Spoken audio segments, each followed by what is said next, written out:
Hey everybody, Luke Carneal here with Trellis for Tomorrow again. And for this month's video, we are going to be talking about getting your garden ready for the fall plantings, which are coming up very soon.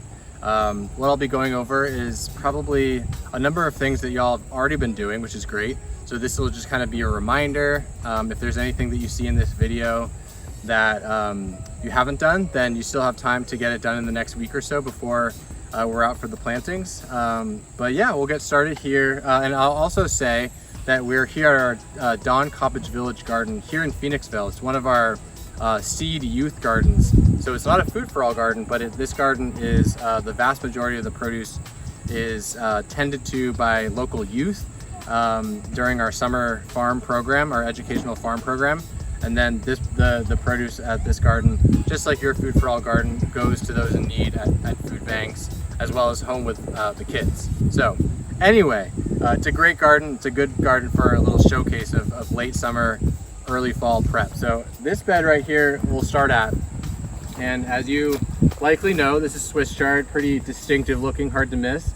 And the reason why I wanted to start here at this bed is this is a good example of a bed that is ready to get cleared. So from your vantage point right now, it might look pretty good, but here, if you get a little closer, then what you'll see is the leaves are crunchy and they've been hit by pests. They're old. This was planted in the spring, so this has been here for months. And what I'm going to recommend is, if you haven't removed all of your spring crops, so anything that we planted during those first plantings in March, April, you want to get them out. The reason for that is likely they're gonna look a little bit, worse for wear. And also, we're going to be bringing out Swiss chard, kale, cabbages, collards, lettuce, all of those things that we planted in the spring. They pretty much repeat for the fall, and we're going to start from scratch. We're going to start with a new batch of plants that are healthy, that are vibrant.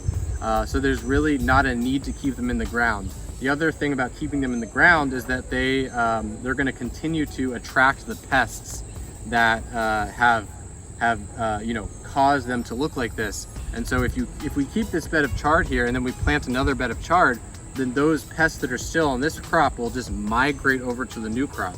And so we want to remove these old crops, compost them, and then that'll kind of reset the garden a little bit for the fall planting. So like I said, remove your harvest. You can still pick the decent looking leaves and get rid of the rest of the spring crops, and you'll be good to go. You can continue down this way. So yeah, as you can see, there's still peppers here. There's a lot of great crops that are producing. There's definitely no need to remove any summer crops. Really, please don't. Unless something is looking really damaged or diseased, then things should be growing strong. Your peppers, your tomatoes, your summer squash, your eggplant, etc., etc. Now, what you will do is, once you've cleared out your spring crops, we want the beds to really just look like this one here, which is, well, this bed we just planted with lettuce, but as you can see, it was totally cleared out. It was raked out, so we raked some fertilizer into it, so that when I show up, or Josh shows up in a few days, in a week or so, it makes things go a little quicker, so we don't have to do any bed prep. So pretty much we're ready to just put some fertilizer down into the beds, rake it in, and put, for this bed it was lettuce, and yeah, so then it'll be healthy and ready to go. And then we'll turn the irrigation on. We'll do either a manual irrigation run, which you can get a little closer here. You can see got the drip tape running on these guys here to water them in. So we'll either do that, or we'll do a hand watering. We might do both, probably establishment watering we call it, and then we'll be good to go.